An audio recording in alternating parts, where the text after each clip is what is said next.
Hello, everyone. This is Rebecca Lyddon of the Jai Institute for Parenting, and I am called to share a personal story with you. This morning, I dropped my daughter off at her school, and my 4-year-old was in the back seat, and I thought, I'm going to take us to the park. That will be fun. This is going to go great. We'll have a great morning together. I had this vision of how it was going to go. I had expectations and hopes of how we would enjoy our time together after a pretty rocky morning. And I get into the parking lot and he sees the park. So, my children are COVID children. They've been at home in the last year and a half, not a lot of socialization. So my 4-year-old hasn't been out and about much with other children. And we got to the park and he immediately started screaming that he didn't want to be there. He wanted to go home. He didn't want to be at the park. He doesn't like the park. Leave. I want to go. I want to go. And I had a choice in that moment. Thank goodness I've been doing this introspective work for some time, that I'm able to really access a choice point moment and look down both paths and see, how would this turn out if I went left? What would it turn out if I went right? And how seductive it is to become controlling and fearful and going into trying to persuade or creatively coerce my child into going to the park because I think that's what's best for him and I think that's what he should be doing. And ultimately, that's what I want to be happening. And the other direction was me getting really still and centered in myself and breathing through the fear that came up in my body, soothing myself and telling myself that it's okay to be disappointed. It's okay to not get what I want. And this moment does not define my child. I could have gone into the following fear-based stories. My child is antisocial. He's never going to make any friends. We're never going to be able to leave the house ever again. He's never going to go to school. He's going to live with me until he's 35. He's never going to get married. He's going to be miserable, and it's all going to be my fault if I don't make him get out of the car right now and show him that he can do hard things and he's capable of moving through inner rigidity or hesitation or skepticism. Then he's never, ever going to learn that, and he's never, ever, ever, ever, ever going to grow. That was a choice. And I was almost there. I almost took that choice. But I'm able to see now fear-based thoughts from emotional dysregulation and a fight or flight response in my nervous system. I'm able to be my own enlightened witness and get curious about the things rushing through my head and my body. And I'm able to choose whether or not those things are true or false for me in that moment. I'm able to prioritize what actually matters is the present moment and my connection in the present moment with myself and my child.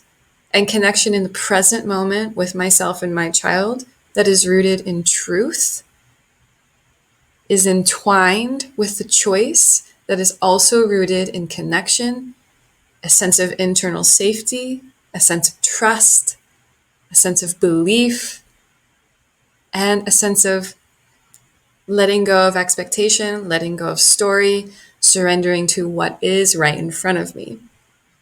And that's it can be an extremely difficult pivot for most parents, where we've been raised in a conditioning of fear-based, nervous system, dysregulation-based parenting. And I invite you to notice the micro moments in your day where you're pulled in instinctually based on your habitual conditioning moments of childhood, adolescence, even yesterday. going into making a decision for you and your child or your family that is rooted in fear, confusion, distortion, uncertainty, and not uncertainty as in, I'm comfortable with the unknown. It's this terror-based uncertainty. A lot of our parents who come into our program, working with me as clients, they say what keeps them from actualizing empowered parenting, peaceful parenting, positive discipline, etc., is the fear of losing control. Why? Because most of us were raised to feel and believe that we were incredibly powerless. We didn't get to exercise our voices. We didn't get to advocate for our boundaries. We didn't get to understand who we are past the perception of our caregiver, who was trained to only see who we are as our behaviors. So we live with this deep internal sense of powerlessness. And what do?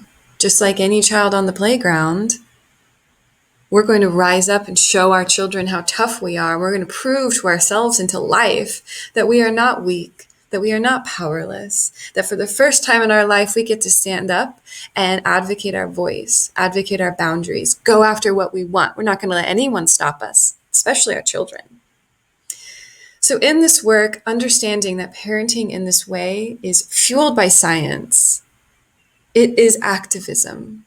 It is deconditioning a deep ingrained sense of a power over, a hierarchical way of being in relationship with children. And it's fear-based. And we are meant to evolve. As humans, we are meant to live in close, trusting, safe, secure connection to self, to child, to family, to community, to world, to earth. That is what we are here for. So again, inviting you in your moments, in your day, notice you could go left and it could get pretty ugly, or you could go right. And you can sink in and anchor into trust, to the present moment, surrendering what you think should be happening, surrendering what you are afraid might happen. Just be present, look into your child's eyes. The answers that we seek as parents lie in the silent intimacy between our safety and our gaze into our child's truth of who they are and what they are meant for, not our fear. If this speaks to you, you're not alone. I just had this experience today.